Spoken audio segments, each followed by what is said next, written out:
travaille comme éducatrice spécialisée. Mhm. Et c'était un service de relève à domicile, donc pour aller dans les familles où il y a des enfants à besoins éducatifs particuliers et soutenir les familles, mais par des non-professionnels, donc c'était avant mes études. Et en fait, ils cherchent tout le temps du monde. Donc j'ai eu un entretien, mais en fait c'était plus une formalité, et puis pour vraiment savoir plutôt de mon côté avec quels enfants j'étais ok de travailler ou pas. Et j'avais pas encore de diagnostic à ce moment-là. Trouver un emploi après mes études, j'ai été engagée là où j'ai fait mon stage de fin d'études. Donc en fait, je suis juste restée au même endroit que là où j'avais fait mon stage, donc ils me connaissaient déjà, donc j'ai pas dû refaire tout le processus. Après, pour trouver le stage, ce qui m'a aidé, c'est qu'il y a eu un premier entretien, mais ils m'ont laissé la possibilité de faire une journée d'essai. Et puis c'était du coup plus facile de pouvoir un peu montrer ce que je savais faire sur toute une journée que seulement dans un entretien. C'est toujours eux qui m'ont contacté en premier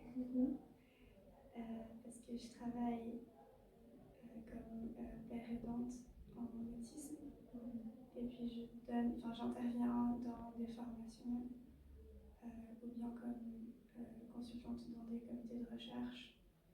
Du coup, en tant que personne autiste, et on n'est pas beaucoup à faire ça. Donc, par bouche à oreille, on m'a souvent contacté directement. Mais je ne saurais pas tellement comment faire si je voulais étendre mon activité et avoir d'autres mandats que ceux de maintenant.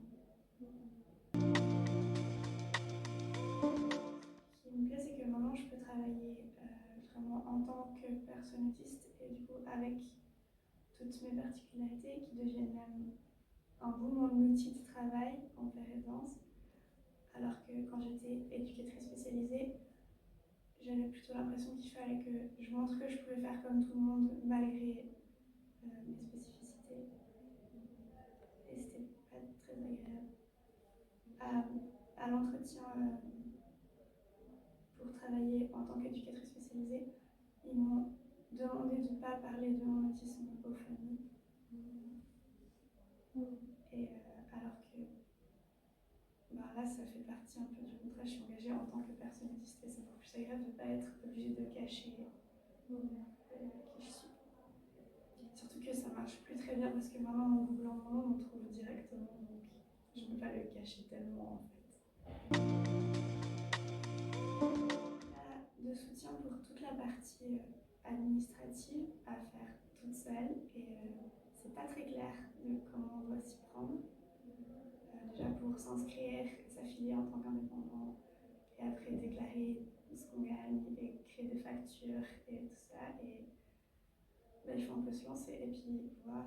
Et c'est un peu.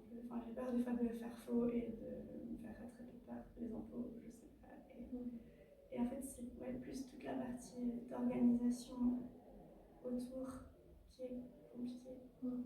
Maintenant, on a créé une association de pères aidants, donc on s'aide entre nous avec ceux qui sont passés avant et qui ont un petit peu plus d'expérience. Mais officiellement, il n'y a pas d'aide.